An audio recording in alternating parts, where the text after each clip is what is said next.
الكرام، أعلنت وزارة الداخلية أنها بصدد شن حملات موسعة في كافة مدن الجمهورية لمطاردة مجموعات قالت إنها تقف وراء ملصقات هل صليت اليوم على النبي محمد صلى الله عليه وسلم التي يتم إلصاقها على الحوائط وعلى جدران المحلات التي ظهرت خلال الأيام القليلة الماضية وتدعو الناس للمساهمة في طباعتها ولصقها وتوزيعها.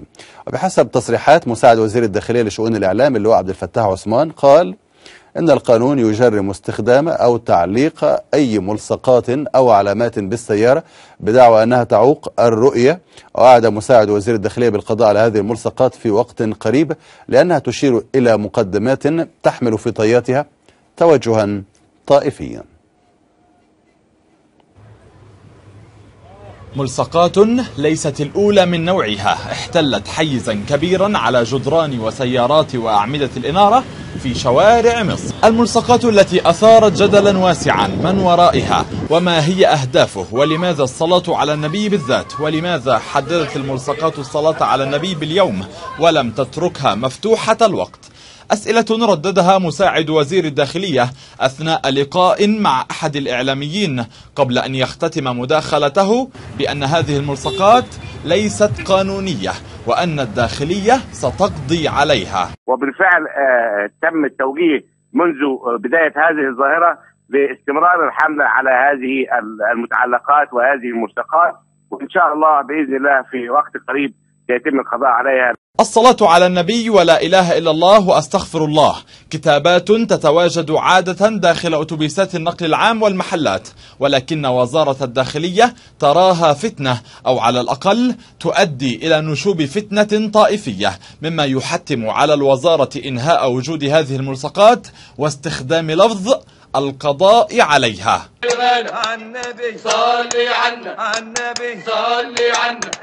ولكن وعلى عكس بيان الداخلية فإن لفظ الصلاة على النبي يتم تداوله منذ زمن طويل ضمن أدبيات المجتمع المصري مما كان ينعكس على السينما.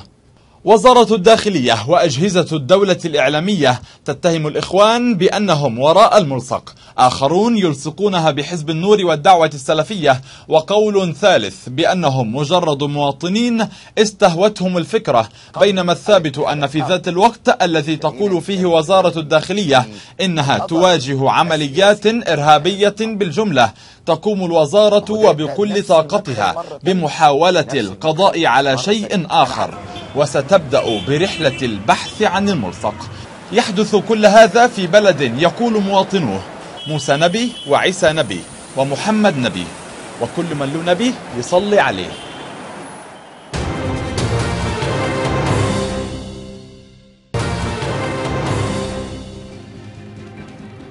أهلا بكم من جديد مشاهدينا الكرام، نعود إليكم في مصر الليلة، وأرحب بضيفي في استوديو مصر الليلة الدكتور عصام تليمة الباحث والداعية الإسلامي، والأستاذ عمرو عبد الهادي المحامي. وإحنا طبعا أنتوا عارفين هنتكلم على إيه؟ عن صلى على النبي. هل صليت على النبي اليوم عليه الصلاة والسلام. أستاذ عمرو عبد الهادي، طبعا فيه السيارات في مصر مليئة بالملصقات التي تجعل القيادة الآمنة أمرا مستحيلا. فما فيش مشكلة ان وزارة الداخلية تشيل الملصقات، مش كده ولا ايه؟ طبعا. المشكلة بقى في انه مساعد وزير الداخلية قال ان ملصق صلى على النبي يثير الفتنة الطائفية. ده فعلا يثير الفتنة الطائفية؟ خليني بس الاول ابارك طبعا لعبد الله الشامي طبعا على خروجه، وبأكد انتصار انتصار الإرادة والعزيمة لعبد الله الشامي وغيره إن شاء الله. وبطالب الحقيقة حكومة الحزب الوطني الجديدة اللي هتحلف بكرة بالإفراج عن 47 معتقل الصحفي اللي موجودين، على رأسهم بيتر طبعا، انتصارا للصحافة. أنا بطالب الحزب الوطني بكل ود الحقيقة بالحب بالصلاة على النبي. أنا عايز أقول لك إن قانون المرور رقم 66 لسنة 73 اللي اتعدل في عهد حسني مبارك برقم 121 سنة 2008 لا يحمل أي بند من البنود يقول إن الملصقات غلط.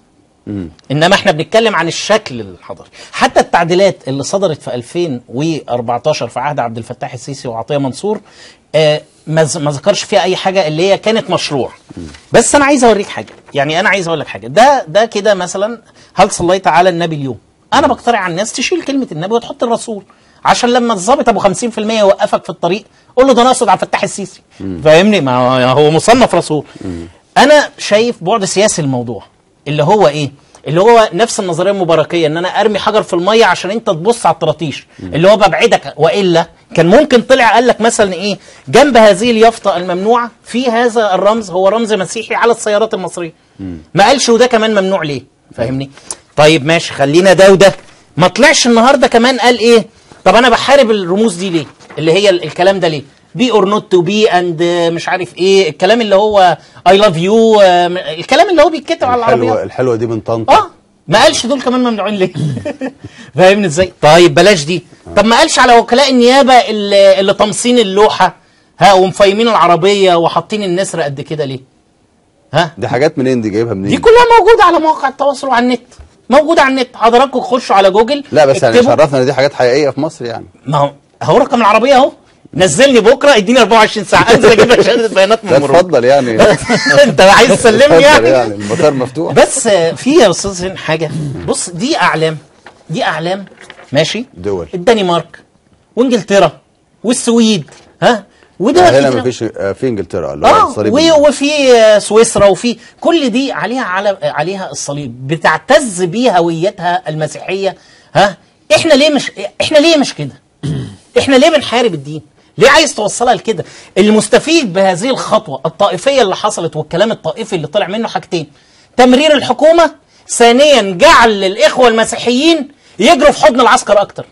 بمعنى ايه؟ لا ده انا بحارب الدين، فالاخوه المسيحيين ما هو يجروا. اللي هيشيل صلى على النبي هيشيل صوره العذراء وهيشيل صوره المسيح من العربيات التاكسي، والصلبان اللي موجوده في قلب اللي موجوده. فاهمني؟ ما يقدرش. ليه بقى ما يقدرش؟ هل صح يشيل كله ولا يسيب كله؟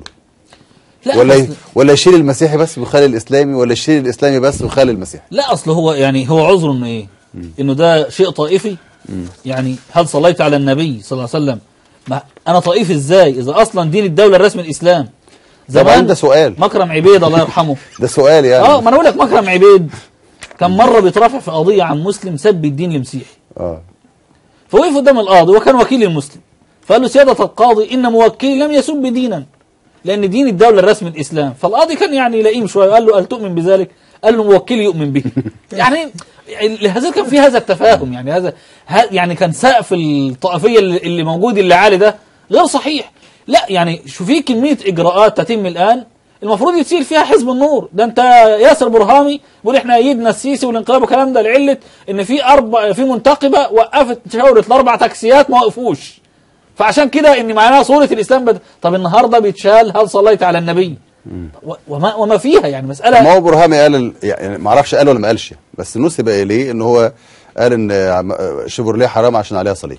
يعني ده من ضمن فتاويه اللي هي يعني انا ما اعرفش فتاويه ولا وانا برضه ما اعرفش. هو طبعا قاله طبعا على موقعه بتاع اضواء السلف ولا موقع مش عارف اضواء المسرح يعني، فقال ان الكلام ده وفي فتاوى من ده كتير يعني. لكن لا انا المقصود الان النهارده.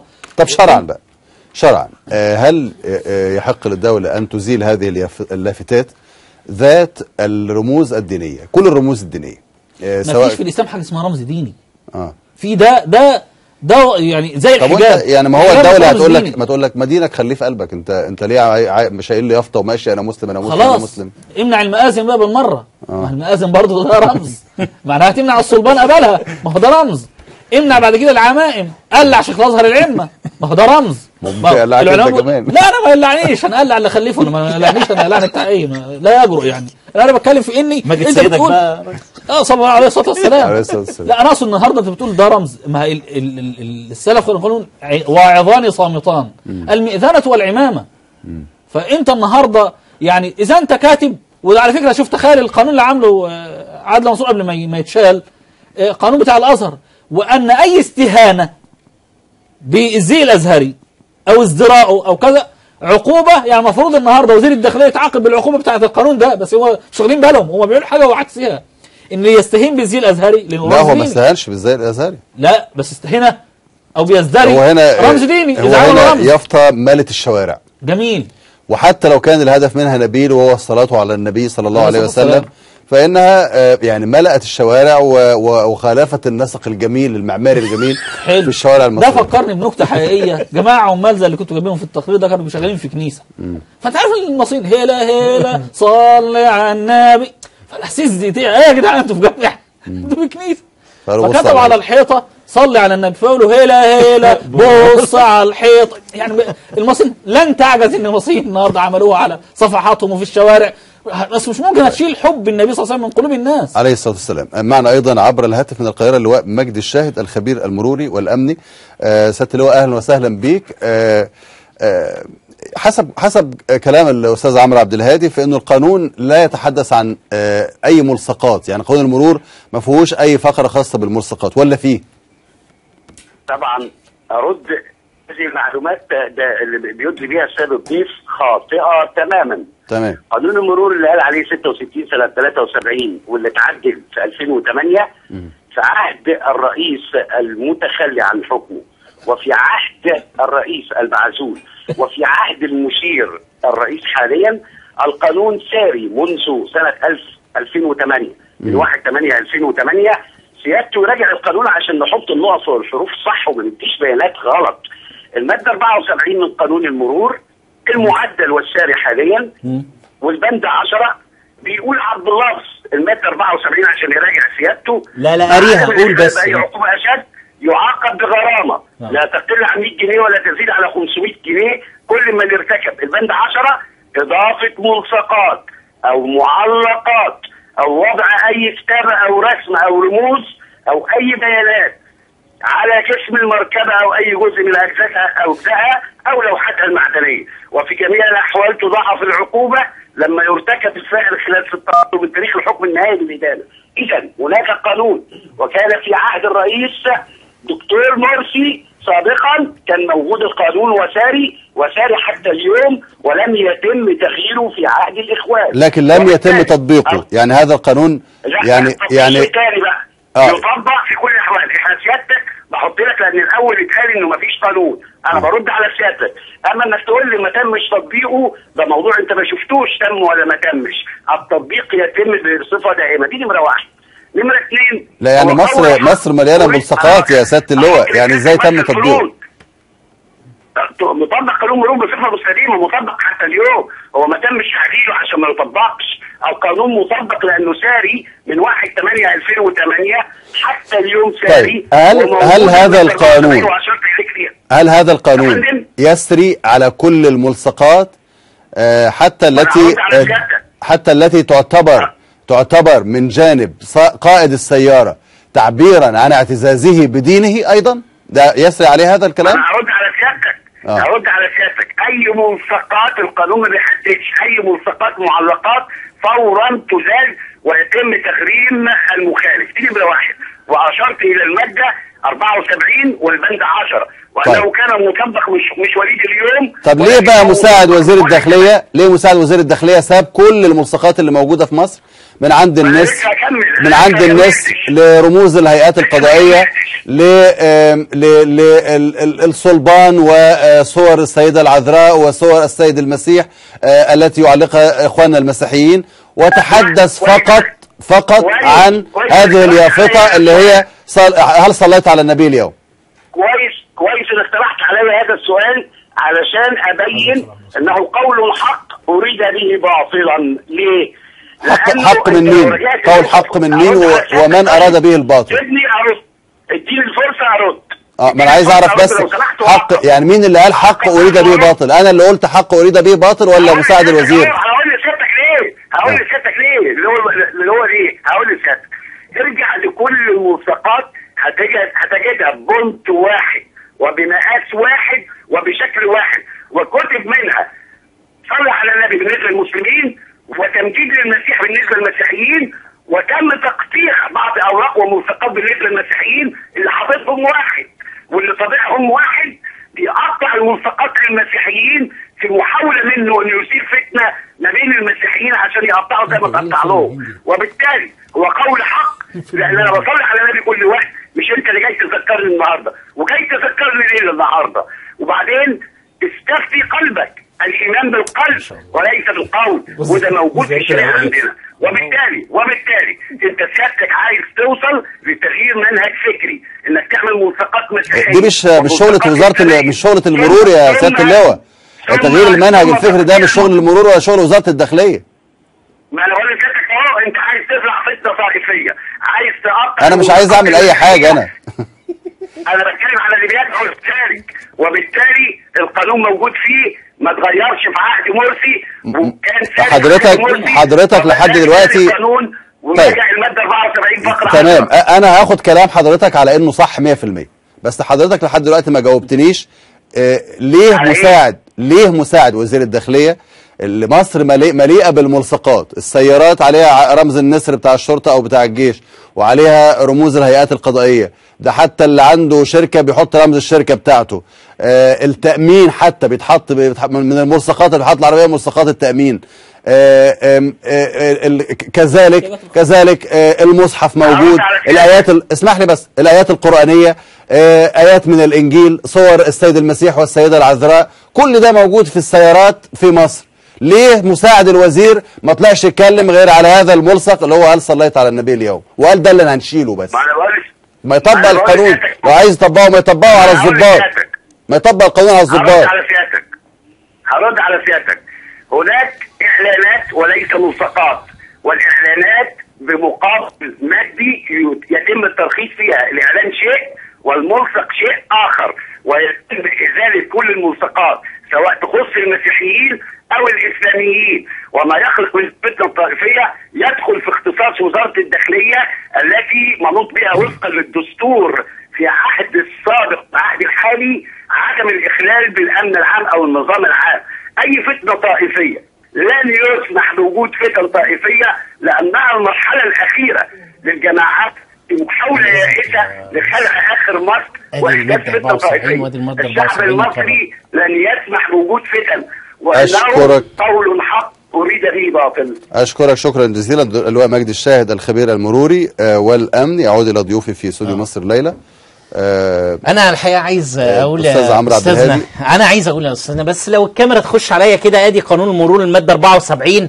اصل هو فاكر كل الشعب ما جابش 50% زي لا من غير ما نتجاوز. ادي الماده 74 ماشي، بتتحدث عن اهو، انا بس ايه يعني الكاميرا مش هتقدر تجيبه، مش هتقدر تجيبه. طيب الماده 74 ماشي، بتتكلم عن عدم استخدام قائد السياره حزام الامان، بتتكلم عن الدراجه الناريه ماشي، غطاء الرأس الواقي، بيتكلم اللوحات المعدنيه، بيتكلم اجهزه الاطفاء، المثلث العاكس ماشي، حقيبه الاسعافات الاوليه. خلاص انا يعني ايه المقرر واحد. بص بس استنى، ساعه 74 مقرر واحد بيتكلم عن ابواب المركبه، فاهمني ازاي، وتعمد الوقوف. 74 مقرر عقوبه ده بقى الحاجات اللي ثابته. طيب ماشي. فهو للاسف متعودين ان هم يكلموا ناس يعني شيخ عصام ما جابتش ال 50% حتى عقول. هو مش على فكره ممكن الناس تجيب 50% ويبقى عبقرة يعني. والله يعني عباس العقاد ما جابش حتى ال 50% مثلا، يعني هتلر ما كملش دراسته. استاذ شيخ عصام، اذا كان هذا الملصق بالفعل ملصق ظهر فجأة وظهر بنفس الخط ونفس طريقة الكتابة ونفس نوع الخط ونفس البونت بتاع الكتابة، وظهر منه ملصقات تمجد المسيح وملصقات أخرى تدعو للصلاة على النبي، أي أنه قد يكون محاولة بالفعل لزرع الفتنة الطائفية.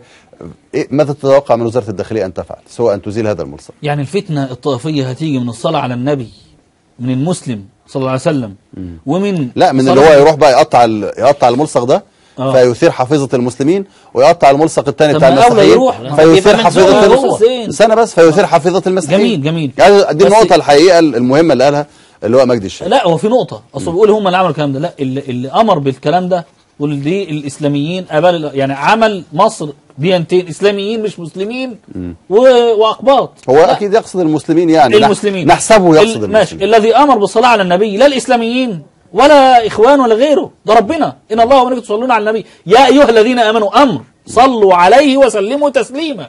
ده بنصلي على النبي وكل اناء الليل واطراف النهار لازم نعمل ملصق زي ده ونروح نعلقه في كل حته. ساعات بتمشي تلاقي يافطه كده وعلى الطريق اللي انت مسافر اذكر الله، بتعمل ايه؟ تقول لا اله الا الله. وانا ما هو انت يعني ان الذكرى تنفع مين؟ وذكر فإن الذكر تنفع المؤمنين. صاد والقرآن ذي الذكر. طب ماذا لو اكتشفنا ان الازهر هو المسؤول عن الملصق ده مثلا، باعتباره ان هو مسؤول عن الدعوه الاسلاميه؟ لا، ملصق عبد الفتاح السيسي صورته مين بيشيلها من على العربيه؟ اسلوبه شيخ الازهر. لا، صوره عبد الفتاح السيسي من يجرؤ يشيلها من على العربيه لو محطوطه؟ ملصق مال الازاز بالكامل. هل يجرؤ حد يشيلها؟ ما حدش يجرؤ. لا بس لا، لما كتب الرب يسوع يؤيد المسيح ويؤيد السيسي واتحطت على العربيات. يا راجل انا كنت بركب تاكسيات في مصر، تاكسي في مركب، حسيت انا جوه كنيسه مع كلها صور، ولم اتضايق والله. مسيحي بيعبر عن دينه وحر، يعني واحد مسيحي معتز بدينه، ايه اللي يزعلني؟ زي ما هلاقي مصحف، زي ما هلاقي الكلام ده، زي ما انا لابس الجبه، زي ما القسيس لابس لبسه. يعني احنا دي مزايدات رخيصه غير مقبوله. ويعني اذا انتوا بقى يعني داخلين على مرحله انك انت تقول اعلنوا الدوله مصر دوله غير اسلاميه ورحموا الناس. انا بس عايز اقول حاجه. احنا ارجع لك بس بعد ما نشوف ايضا مشاهدينا عبر مواقع التواصل الاجتماعي ايه تعليقاتهم على هذه الحمله لازاله ملصق هل صليت على النبي اليوم مع زميل عمرو حسن. لافت جدا يا زين انه هذا الهاشتاج تحول الى الاكثر تداولا على مواقع التواصل الاجتماعي بعد قرار منعه هل صليت على النبي اليوم، بالاضافه الى عدد من الملصقات المناوئه لهذا القرار، مثلا هل صليت على النبي اليوم، وبقى تعالى شيلها يا محمد ابراهيم نكايه في وزير الداخليه. لكن على فيسبوك بيسو يقول حسبي الله ونعم الوكيل، حتى النبي ما سابهوش في حاله صلى الله عليه وسلم. غازي يقول سيبك من السيارات في جدران الشوارع ومداخل العمارات. حمدي يقول محاولة لإلهاء الناس عن اللي كل ما يطلع يتكلم ربنا يوقعه في شر أعماله. أما أحمد عبد الناصر يقول أن تصلي على النبي ليست جريمة، وأن تدعو الناس للصلاة على النبي ليست جريمة، لكن أن تمنع المسلم من إظهار اعتزازه بدينه هذه هي الجريمة. التدوين التالية من علي يقول انتوا ناسين ان في رسولين ارسلهم الله الى مصر بعد النبي، فهذه حرب الرسل. اما على تويتر نذهب مع سيف عبد الله يقول اذا كانوا هيقدروا يقضوا على الملصق في الشارع مش هيقدروا يقضوا عليه في قلوبنا. هيما يقول مواطن رفض يشيل ملصق هل صليت على النبي هيتحبس بتهمة التحريض على الصلاة على النبي. الوطن المختار يقول حملة الداخلية على ملصق الصلاة على محمد سيخدم الملصق أعظم خدمة، لأنهم بذلك يستفزون المسلمين الذين سينشرونه انتشار النار في الهشيم. أما عبد الحميد يقول من بركات الانقلاب منع وضع استيكر الصلاة على النبي عليه الصلاة والسلام على السيارات، بينما يسمح لوضع الاستيكرات التي تمجد للفرعون الجديد. هكذا كانت التدوينات. لكن الحقيقة الفقرة دي أكثر فقرة واحد أخذ فيها ثواب ولا إيه؟ عليه الصلاة والسلام. شكرا جزيلا عمرو حسن. منتظرين بقى، احنا منتظرين التلفزيون المصري يكتب كده ايه مصر تحارب البوسترات. يعني لانهم كتبوا واستفادوا من مصر تحارب الارهاب، مصر تحارب الورقه والقلم بس. يعني لكن دينيا شيخ عصام المفروض انه يطلق للناس حريه الاعتزاز بدينها، سواء كانوا مسيحيين يهود مسلمين ايا ما كان. انا بدايه احيي بصراحه العمل البوستر ده ما اي مكان نيته، لاني يعني ما حدش قال لك صلي على النبي كامر، ده هو بكل ذكاء وادب هل صليت على النبي اليوم. انا بقول لك خارج بقى السياق السياسي وغيره كستيكر، انا احيي من اثنين الغباء جندي من جنود الله. ربنا سبحانه وتعالى دايما قال سيقول السفهاء، المفروض لو بيفهموا ما يقولوش يقولوا. فهم يمنعوا الصلاه على النبي كبوستر عشان الناس تصلي على النبي، وعشان هو للاسف فكروني في مره انا اسف بمسيره كنا ماشيين فيها وبنهتف الله اكبر لله الحمد وكذا، وطلع بقى ناس من الحزب الوطني، طلع واحد يسيب بالدين لله اكبر لله الحمد في هتاف قبلنا. يعني احيانا هم يتصرفوا بغباوه ضد حاجه ظن ده الاسلاميين عاملينها يبقى ده بتاع الاسلاميين مش الاسلام نفسه. وبعدين البوستر ملزوق من جوه العربيات، يعني الكلام اللي بيقوله ده يخاطب بيه ناس واحد احول، يخاطب بيه واحد لا يفكر. انما بوستر من جوه هيقطعه ازاي يعني؟ ما هو مش فاهم يعني عادي هيزيله ازاي يعني؟ اخش جوه عربيتك اشيله، ولا هاجي الصبح بدل ما اسرق عربيتك افتحها واشيله؟ لا هو عامل لك لجنه هوقفك انزل وريني الملصق. لا اصل هو بيقول لك المسلمين بيشيلوه عشان يضايقوا مش عارف مين شكرا جزيلا لك المحامي عمرو عبد الهادي. اشكرك واشكر ايضا الباحث والداعيه الاسلامي استاذ عصام خليل الشيخ عصام خليل. شكرا جزيلا لك.